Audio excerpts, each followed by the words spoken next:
This video was made possible by Squarespace. Whether you need a domain, online store, or personal website, make it with Squarespace.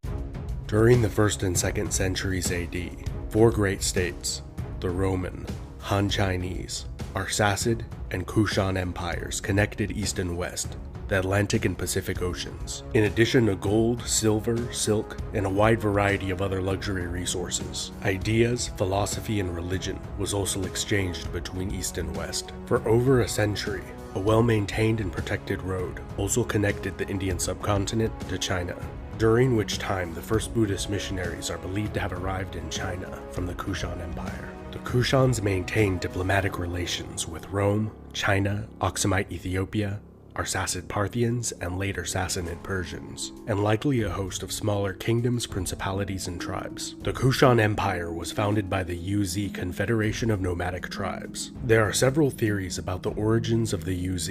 One theory is that they were an Iranian-speaking people group, distantly related to the Scythians or Parthians. Another theory has them related to the settled ancient peoples of the Tarim Basin, who have been called the Tocharians in modern times, based off of the belief that they were related to the Tokhari, a people briefly mentioned in Greek and Roman sources as having moved into and inhabiting Bactria after the fall of the Greco-Bactrian kingdom, which was established after the conquests of Alexander of Macedon. The link between the Tocharians and the Tokhari has largely fallen out of favor in scholarly circles, as there is little hard evidence supporting this theory, and largely due to the translation and availability of ancient Han Chinese sources, according to which there were 5 UZ tribes that lived just past their northern border. Together, they were able to field over 100,000 cavalrymen in battle. They came into conflict with the Xiongnu, who were a people likely related to later Huns, Turks, and Mongols. They were defeated in battle, their king beheaded, and they were driven westwards. When they arrived in Central Asia,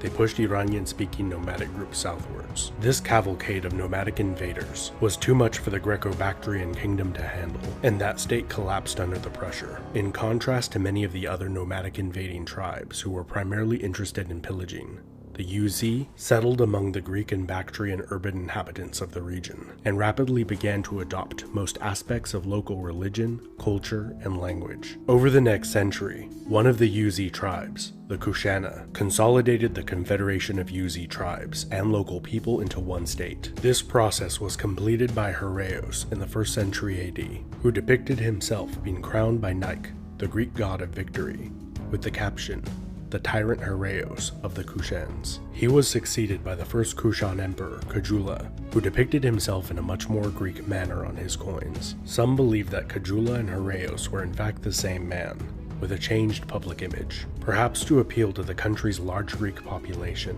that had colonized the region in the earlier centuries. In any case, after the Kushan state was internally united, it rapidly expanded into an empire during the long reigns of Kujula's son and grandson. His great-grandson, Kanishka, expanded the empire to its greatest extent, successfully campaigning several times in the Tarim Basin and conquering most of northern India. According to the Rabatak inscription, during Kanishka's reign, the official state language was changed from Greek to Bactrian, the native language of what is now northern Afghanistan, which was modified to be used with the Greek written script. Although this language was used for official purposes, it is unclear what language the Kushan elite spoke among themselves. There are several theories, but there is no clear or conclusive evidence to point which type of language was their native tongue. The Kushans embraced and officially promoted a wide variety of religious practices, including but not limited to the ancient Greek cults, particularly the veneration of Zeus, Nike, and Hercules, Mithraism,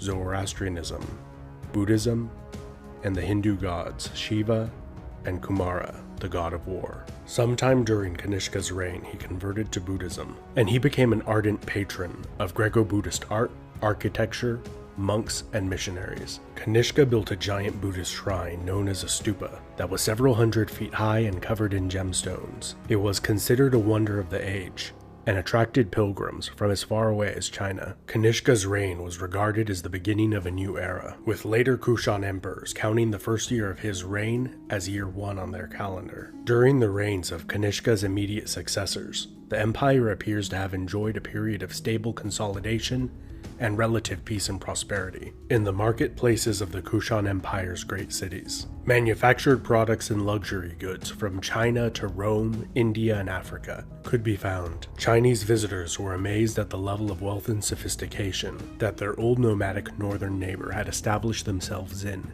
this very different part of the world. Vasudeva was the last great Kushan king, and the only one named after a Hindu god. During his reign, several international events unfolded that would prove disastrous for the Kushan Empire. First was the collapse of the Han Empire, and the beginning of the Three Kingdoms period of Chinese history. The Chinese military presence that secured much of the trade along the Silk Road disappeared, and most if not all trade with China was cut off. To the west, the Arsacid Parthians were overthrown by the Sassanid Persians, who were a much more aggressive and expansionist empire. For 40 years, Vasudeva fought to keep his empire suffering from economic collapse together, which he was somewhat successful in doing.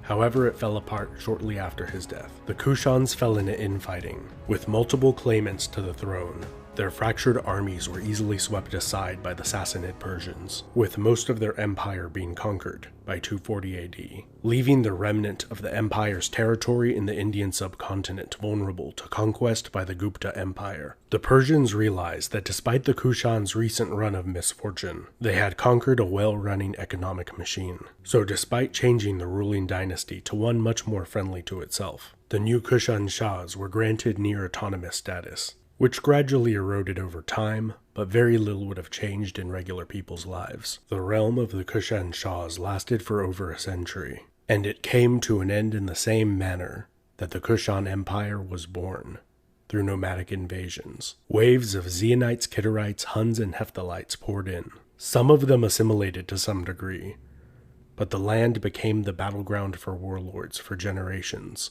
before the Sasanian Persians reconquered it, and fully incorporated the region into the rest of their empire.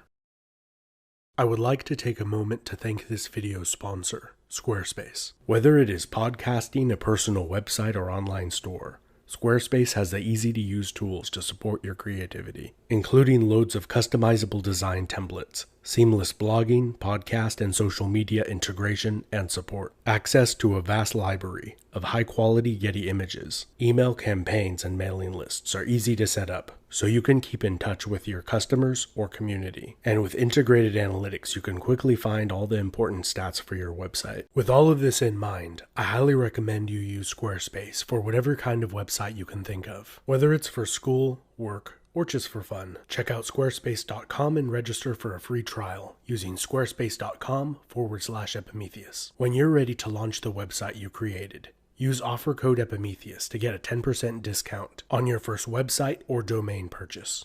This has been Epimetheus, and a big thanks to my patrons over on Patreon. And don't forget to subscribe and hit the bell icon to get notifications every time I make a new video like this.